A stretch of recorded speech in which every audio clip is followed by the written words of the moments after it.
কি পাওয়া? আপনার বউ যদি জান্নাতে যাইতে চায় একা একা যাবে না, বলবে আল্লাহ আমার স্বামীর দাও। আর সেই বউ মারো, হ্যাঁ সেই বউ মারো, খবরদার বউ মারবেন না। মা বোনেরা বলতে এত সুন্দর সোনার মৌলবি কমে আসছি না, না বউ মারা হারাম। কেন বউ মারবেন? খবরদার বউ মারবেন না। আল্লাহর নবী 11টা বিবি ছিলেন। আমার নবী বলেছেন 11টা বিবির সাথে রাসূল দীর্ঘদিন ঘর সংসার করতে আমার নবী একটা বিবিকেও কোনদিন বাজান মারে নাই, কারণ চোখ রাঙায় নাই, দমক দেও কথা বলেন। আপনি কেন বউ মারবেন? বউ মারা হারাম, এটা কি মারার পা? খবরদার বউ মারবেন না। আগুনের কাছে এই মৌলবীরই দরকার। হ্যাঁ হ্যাঁ, না না বউ মারবে, কে মারার জিনিস?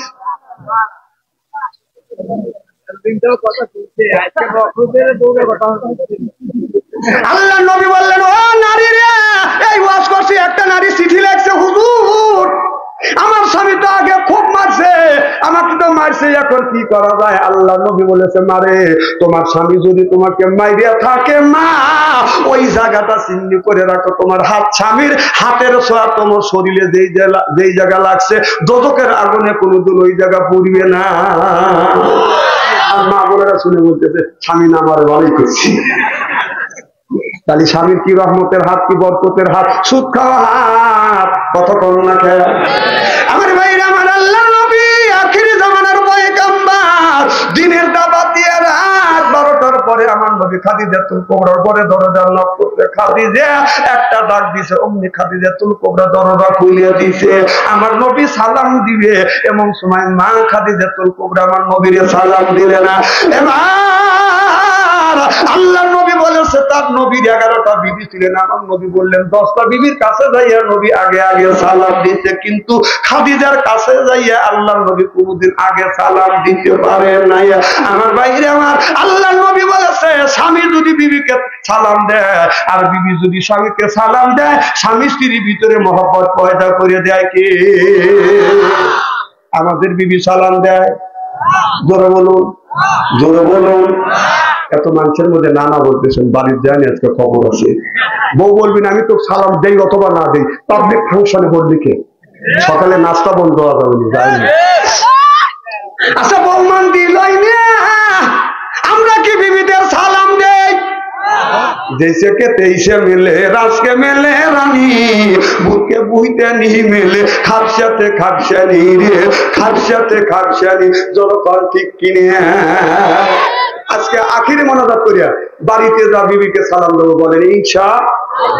আখিরি মোনাজাত করে বাড়িতে যা বিবিকে সালাম দিবেন, বলবেন আসসালামু আলাইকুম, ও আমার বিবি আমার সালাম দাও। বিবির লাখে কাপড়লে হাসবে, বলবে দম করা জায়গা পাচ্ছে না। না অসগুবি সালাম দিলে হাসবে না।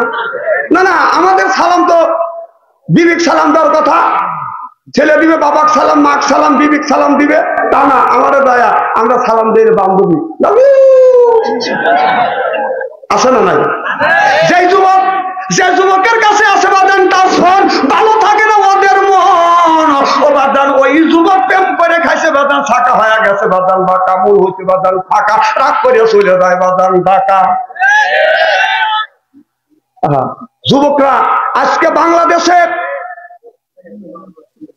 80% যুবকেরা, এদিক তাকান, 80% যুবকেরা মাদক দ্রব্য আপনার আসক্ত হয়ে গেছে, আর মোবাইলে আসক্ত হয়ে গেছে। আহা, কি কাম করতেছে? মোবাইলে জাহান্নামের পথে চলে যাওয়া চাইছে। বাবা মোবাইলের পথ থেকে ফিরে আসো। শোয়ার সময় কানের মধ্যে নেয়, আছে না নাই? আবার প্রেম করে, চাচা হেনা কোথায়? না না, হেনা কোথায় তা তোর কি মানে? হেনার বিয়ে হয়েছে, ও ভালোবাসছে কি না বাসছে, চাচা হেনা কোনে বাড়িঘর সাজাচ্ছে, চাচা হেনা কোনে, হেনার বিয়ে হয়ে গেছে, বাড়িঘর সাজাচ্ছেন কে? আমি মুসলমানই নিচ্ছি। ওই মেয়ের বিয়ে হয়েছে এই জন্য বাড়িঘর সাজাইছে, কথা কর না কে? যুবক, তুমি কে হেনার পিছনে ঘুরতেছ?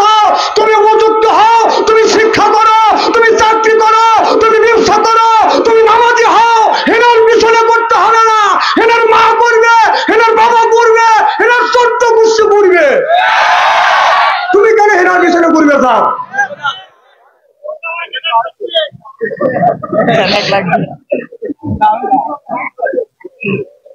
বাবা এদিক তাকান, এদিক তাকান। আপনার ছেলে আজ জেনার হার বেড়ে যাচ্ছে। একমাত্র ছেলেদের হাতে মোবাইল উঠে, আর বাবা মাও ছেলের বয়স যদি 15 বছর হয়, ছেলে যদি উপযুক্ত হয়, এই ছেলেকে আপনি কেন বিয়ে করান না? না, এই ছেলেকে কেন বিয়ে করান না? ছেলে তো বিয়ের উপযুক্ত হচ্ছে, তো বউ চায়। বাপ মা কয় যে ওকে আমি বিয়ে করবো, ছেলের বয়স 25 বছর, ও খালি প্রেম করে ঘুরে বেড়াচ্ছে। হ্যাঁ, তার হাত বিয়ে করে না। যদি বিয়ে করতে চাকা তুই নিজ পাও দ্বারা, ও তোমার ভাইও দ্বারা। তার বউ বিয়ে করে বউ খাওয়াবে কি? রিজিকের গোডাউন, মানে রিজিকের মালিক তোমাকে বানা দিছে, তোমাকে গোডাউনের আর তোমাকে রিজিকের কন্ট্রাক্টর বানাইছে। এই দুনিয়ায় তোমার ছেলেকে, তোমার মেয়েকে দুনিয়ায় পাঠানোর 50,000 বছর আগে আল্লাহ রিজিক দিছে, তারপরে তোমার সন্তানকে আল্লাহ দুনিয়ায় পাঠাইছে। তোমাকে রিজিকের কন্ট্রাক্টরই দেওয়া হয় নাই। তোমার ছেলে বিয়ের উপযুক্ত, যদি 15 বছর বয়স হয়, যদি উপযুক্ত হও, তাড়াতাড়ি বিয়ে করে দাও, জেনার হাত থেকে ছেলেটাকে বাঁচাও। এরা প্রেম করতে করতে প্রেমের সেঞ্চুরি করে ফেলেছে। কবরের মধ্যে এই গোরস্থানে বাঁচতে যদি চাও, ছেলেকে বিয়ে করা, নইলে ছেলে এই মোবাইলের মধ্যে যত খারাপ কাজ করবে, বাবা যদি কবরের মধ্যে শুয়েও থাকে, মা যদি কবরের মধ্যে শুয়েও থাকে, ওই কবরের মধ্যে ছেলে যত অন্যায় করবে, ভ্যাকসিনেট হয়ে কবরের মধ্যে দেবে। বিশ্বাস যদি না হয় মরে দেখেন। কি খারাপ লাগতেছে নাকি? এর আগে একটা কবরস্থানে ওয়াজ করার জন্য গেছে, আমার আগে এক বক্তা ওয়াজ করতে, খুব সুন্দর ওয়াজ করতে। সেই বক্তাকে অপমান করতেছে। হ্যাঁ, এখানে আমার বাপ দাদা চাচারা মারা গেছে, কবরের মধ্যে রয়েছে, তারা কবরের মধ্যে কি অবস্থা রয়েছে, কি করতেছে, সেই ওয়াজ করা বাদ দিয়ে থুয়ে স্টেজ আমি উঠলাম।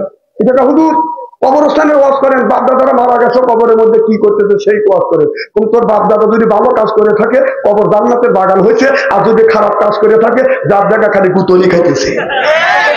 উপরে কবরের ভিতরে কি ওয়াজ? কবরের ভিতরে কি ওয়াজ?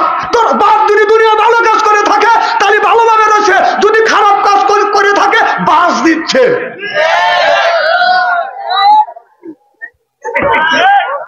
কালকে কিছু লোক কবরস্থানে ওয়াজ করে নাই। কবরস্থানের ওয়াজ তো দুনিয়ার থেকে বাঁচা লাগবে। কবরস্থানের মধ্যে কি আছে? কোনো আমল নাই। আপনি দান করবেন, দানের খাতিরে বাবা মার কবরে করে দান মাফ করে দিবে। সুবহানাল্লাহ একটা জোরে করে। তোর বাপ যদি অন্যায় করে থাকে, দাদা যদি অন্যায় করে থাকে, আমরা দোয়া করে কি কিছু করতে পারবো? যখন পারবো মারহাবা কর। আমার ভাইরা আমার হাসির বসতে বললেন, আমি তোমাকে বিয়ে করতে চাই। হাসান বসতে বলে বিয়ে করতেছে, রাবিয়া বসতে বললো, হুজুর আমি বিয়ে করবো, কিন্তু আমার মন নাই আর বিয়ে করবো কবে আমি আপনাকে বিয়ে করতে পারি। তবে আমার 4টা চিন্তা আমার মাথার উপরে আছে, 4টা চিন্তা মাথার উপরে আছে, 4টা চিন্তা যদি আপনি দূর করিয়ে দেন, তাহলে আমি আপনাকে বিয়ে করবো। কয় কি চিন্তা? বলে হুজুর, যেদিন আমি মারা যাবো, মন কান্নেকে ফেরেশতা কবরের মধ্যে যখন আসবে, এসে বলবে মান রব্বুকা ওয়া মা দিনুকা ওয়া মা নাবিয়ুকা, বলো রাবিয়া তোমার রবকে, তোমার ধর্ম কি, তোমার নেতাকে। হুজুর ওই দিন কি সওয়ালের জবাব আমি সঠিকভাবে দিতে পারবো কিনা? আপনি যদি পরিষ্কার ভাবে বলে দেন, আমি যদি ওই কবরের সজবাব যদি দিতে পারি, আমি আপনাকে বিয়ে করবো। হাসান বসরি চোখের পানি ফেলে দিয়ে কান্দে আর বলে, রাবিয়া এই চিন্তা যখন আমার মাথার ভিতরে আসে, ওই দিন রাতে আমি হাসান বসরি আমার চোখে ঘুম আসে না। হাসান বস্তির শেষ বয়সে ছাত্রী হলো রাবিয়া বস্তি। সুবহানাল্লাহ। এই মেয়েদের সাথে যে কোসলা কুসলি করো, হাসান বস্তি শেষ বয়সের ছাত্রী, এক জায়গায় বসে ওনাকে আপনার হাদিস কোরআন শিক্ষা দেয়। তার ভক্তরা চিন্তা করতে, কে রে রাবিয়া বস্তি একজন যুবতী মহিলা, তারই কাছে হুজুর খালি গোপনে গোপনে কি কয়, হুজুর মনটা খুনু। কথা কি বুঝতেছেন? দরা বলে যাবে হুজুর। এই বলে তার লোকজন সাথে সাথে যাচ্ছে, যা লক্ষ্য করে দেখে একটা কামার আপরের মধ্যে বাদান কুড়াল দিয়ে এইরকম করে টানতেছে, কুড়ালটা বাদান লাল হয়ে গেছে। লাল হলে এই কামারটা এই আপনার লোহা দিয়ে ধরিয়ে বাদান আপনার ছেলের উপরে তুলে এরকম করে বাইরে। এই সময় হাসান বস্তি বাদান যা দেখে লোহাটা বাদান লাল হয়ে গেছে, কুড়ালটা হাতে নিয়ে বলতেছে, বাবা এটা কি? কামারি দৌড়টা, হুজুর এটা লোহা লাল হয়ে গেছে না আগুন হয়ে গেছে? আগুনও লাল, লোহাটা লাল হয়ে গেছে, আগুন হয়ে গেছে, হুজুর আপনার হাত পুড়িয়ে যাবে। আল্লাহর ওলি বলল, বাবা ওই আমার হাত তো পুড়ে না, তোমরা একটু হাতে নাও, সব বদল তুই দৌড়, হুজুর আমাদের হাত তেরা হয়ে যাবে। আল্লাহর ওলি হাসান বস্তি রহমাতুল্লাহ আলাইহি বললে, বাবা ওই রাবিয়া বস্তি আমার শেষ বয়সের ছাত্রীকে আমি শিক্ষা দিচ্ছি, আর তোমরা মনে মনে চিন্তা করতেছ হুজুর না জানি রাবিয়ার সাথে কি করতেছে। এই রাবিয়া একটা মহিলার আগুনের চাইতে, আপনার এই আগুনের চাইতে একটা মহিলার আগুন, এই আগুনের চাইতে 70 গুণ একটা মহিলার আগুন বেশি। তাহলে এই আগুনটা যদি তুমি হাতে না নিতে পারো, তাহলে ওই আগুনের হাত থেকে তুমি কেমন করে বাঁচবে? আমার ভাইয়ের আমার, আজকে যদি একজন মহিলা রাস্তা দিয়ে যদি যায়, আপনি যদি একবার তাকান আল্লাহ মাফ করে দিবে, দ্বিতীয়বার তাকালে আল্লাহ তার আমল নামায় গুনাহ লিখবে। এই বয়সের এখনকার যুবকেরা বলে, হুজুর মহিলার দিকে যদি একবার তাকান যায় আল্লাহ যদি মাফ করে দেয়, দ্বিতীয়বার তাকালে যদি আল্লাহ আমল নামায় গুনাহ লেখে। হুজুর এক নজরে ছায়া থাকবো আপনার 1.5 ঘন্টা পর্যন্ত। রাস্তা দিয়া যাই রে যুবক, রাস্তা দিয়া যায়, পড়া যুবতী মিয়া দেখলে কুতকুতাইয়া চায়, যুবক কুতকুতাইয়া চায়, যখন ঠিক কিনে। এখন এক মুরব্বী আমাকে বলো, হুজুর মসজিদে গেলে বয়ান দেয়, মহিলার দিকে তাকান যাবে না, ওয়াজের মাহফিলে গেলে হুজুর মহিলার দিকে তাকান যাবে না, রাস্তা দিয়ে মহিলার তবে তো হাঁটা যায় না। আপনার ডানে তাকালে মহিলা, বামে তাকালে মহিলা, সামনে তাকালে মহিলা, পিছনে তাকালে মহিলা, উপর দিকে যদি তাকান যায় দোতলার উপর থেকে 3 জন মহিলা ছায়া আছে, হুজুর কোন দিকে তাকাবো? আমি বললাম আল্লাহ বলেছে কুল্লিল মুমিনিনা ইয়াগুদ্দু মিন আবসারিহিম, তুমি মাটির দিকে তাকাও, চিল্লাকান আল্লাহু আকবার।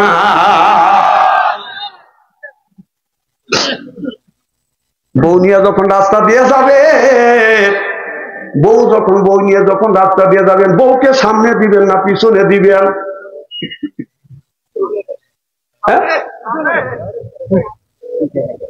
বউ পিছিয়ে দেয় পিছনে। আচ্ছা আপনার বউকে যদি পিছনে দিয়ে আপনি যদি আগে যান, আপনার বউকে পিছন থেকে নিরাপদ পাবে? পিছন থেকে একটা লোক দেখেই বলবে যে হ্যাঁ মাল যাচ্ছে।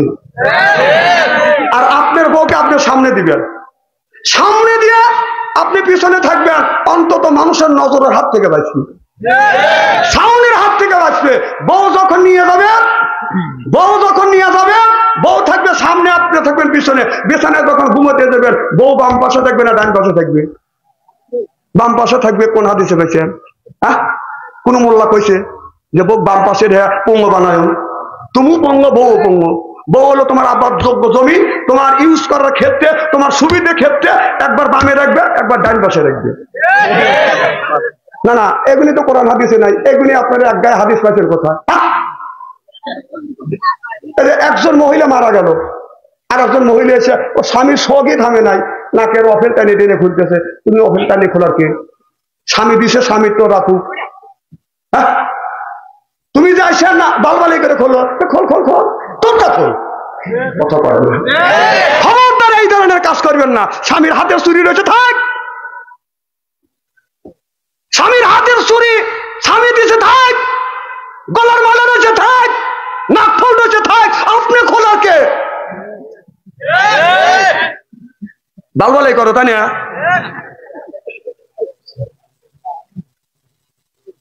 স্ত্রী হচ্ছে তো মারহাবা কর, এগুলোর থেকে ফিরে আসা লাগবে। আমার ভাইয়ের আমার মা বোনদের বলবো, মা স্বামীর সাথে সুন্দর ব্যবহার করবেন, স্বামীকে মা সালাম দিবেন। মা স্বামীকে সালাম দিলে স্বামী স্ত্রীর ভিতরে মহব্বত পয়দা করে দেয় কে? মা সারা দিয়ে আল্লাহ তাআলা আনহা আমার নবীকে নিয়ে বদন গোসল করেছে। এমন সময় বাদান আপনার একটা পা বাদান তুলে নিচে পড়ে গেছে, যখন পানি ঢেলে দিচ্ছে বাদান আপনার পানিটা পড়ছে সাদা, জমিনে পড়ার সাথে সাথে পানিটা লাল হয়ে যাচ্ছে। আমার নবী বলে আয়েশা আমার শরীরে পানি ঢালো সাদা আর জমিনে পড়ার সাথে লাল হয়ে যাচ্ছে, কারণটা কি? আয়েশা বলে ইয়া রাসূলুল্লাহ ইয়া হাবিবাল্লাহ, আপনি যেই টুলে বসেন ওই টুলের নিচে আমার পা পড়ছে, আঙুল পড়ে গেছে, আঙুল ফেটে গেছে। আল্লাহর নবী তাড়াহুড়ো করে বাদান নাবলেন আর বলেন আয়েশা তুমি কেন এত কষ্ট করিলে? আমার নবী ক্ষত জায়গা ধরিয়ে থুতু মোবারক লাগা দিলেন আর বললেন ইন্না আতাইনা সাবহান, এই বলে থুতু মোবারক লাগা দিলেন, রক্ত ভরা বন্ধ হয়ে গেলেন, যন্ত্রণা বাদান দূর হয়ে গেলেন। আল্লাহর নবী বলে আয়েশা তুমি যদি আমারে বলতে এত কষ্ট করা লাগতো না। আয়েশা বলে ইয়া রাসূলুল্লাহ ইয়া হাবিবাল্লাহ, আমার স্বামী আমার নবীর আর তুলের উপরে বসে আছে, আমার পা পড়ে গেছে, কলিজা যদি ছিঁড়ে যাইতো গো নবীজি, আমি আমার বিশ্ব নবীকে সত্যি বলতাম না। সিল্লাকান আল্লাহু আকবার। মা আয়েশা রাদিয়াল্লাহু তাআলা আনহা নিজের আমার নবীকে তার স্বামীকে গোসল করা দিছে। সুবহানাল্লাহ। তো গত বছর না তার আগের বছর এক বুড়ো মানুষ হয়েছে আমার বলতে, আজ 5 দিন ধরে গোসল দেয় না, নামাজ কি হয়? কম কেন? শীতের কারণে। কম আপনার বউ নাই? আছে। কম পানি বয়েল করে দেয় না? না হুজুর। আচ্ছা আপনি আপনার বিবি পানি বয়েল করে দেন না কেন? মা এই যে আমাদের বউ শীত পড়ার সাথে আজকে গরম পানি পানি বয়েল করে দিছি। এই ওয়াজ করছি, এই লোকটা যা বলতেছে মানুষের বউ আমারও বউ, মানুষের বউ আমারও বউ। বউ কয় তুমি এই কি কথা কও কাকা, তুই বউ না তুই তো হুজুর করে বউ প্রত্যেকদিন পানি গরম করে দেয়, বয়েল করে দেয়। তুই আজ 30 বছর ধরে তোর সাথে ঘর সংসার করতেছি, তুই পানি বয়েল করে দিলি না? এতই শক্ত করে। ওই মহিলাটা করছে কি 15 মিনিট ধরে বাসার খড়ি দিয়ে পানি সিদ্ধ করছে। তাহলে হাত দিয়ে দেখা লাগে যে লোকটার গায়ে শোবে কি শোনে না। ওই যে সোলার বেড়া, পাটখড়ির বেড়া, সোলার বেড়া দিচ্ছে, ঝোপের বেড়া, ওখানে যা লোকটা গোসল করবে তাহলে পেশাব করে নেই। উনি পেশাব করে বলছে বউ বাচ্চা যে ওকে গোসলের জন্য পজিশন নিয়েছে। এই গরম পানি হাত দিয়ে দেখা নেই, এক বদনা গরম পানি চলে উনি আঙুল দিয়ে পেশাব করতেছে, পিঠের হয়ে গেছে দাঁড়িয়ে। ও মা কয়া বেড়া বাইন নেই তো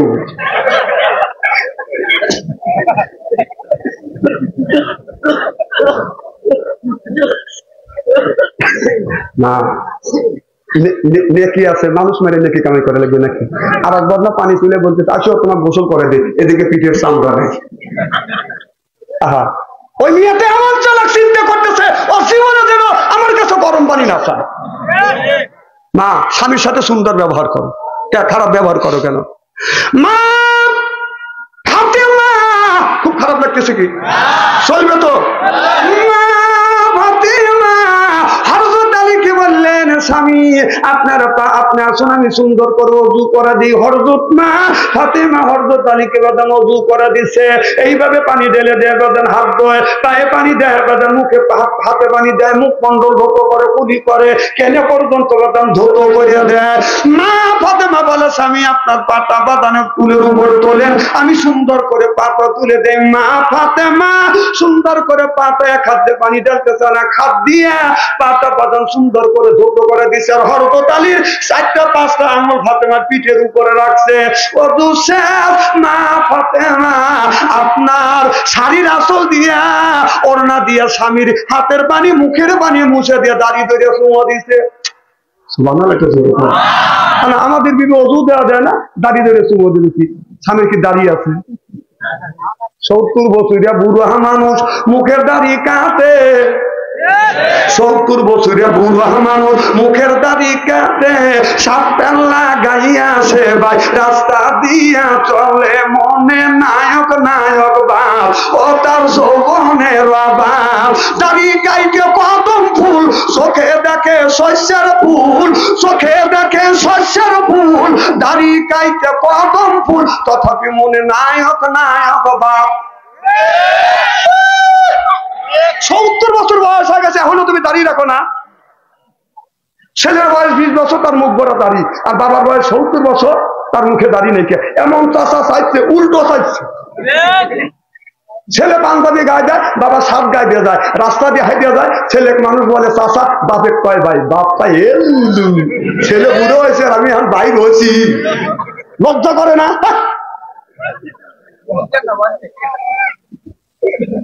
খুব খারাপ লাগতেছে নাকি? না না, এগুলি সাইডে দেন, দাঁড়িয়ে রাখেন না কেন? না না, আপনার 80 বছর বয়স, 70 বছর বয়সে আপনি কোন জ্ঞানে দাঁড়িয়ে রাখেন না, কিসের লেগে আবার বিয়ে করবে? আরে বুঝেই আছে না।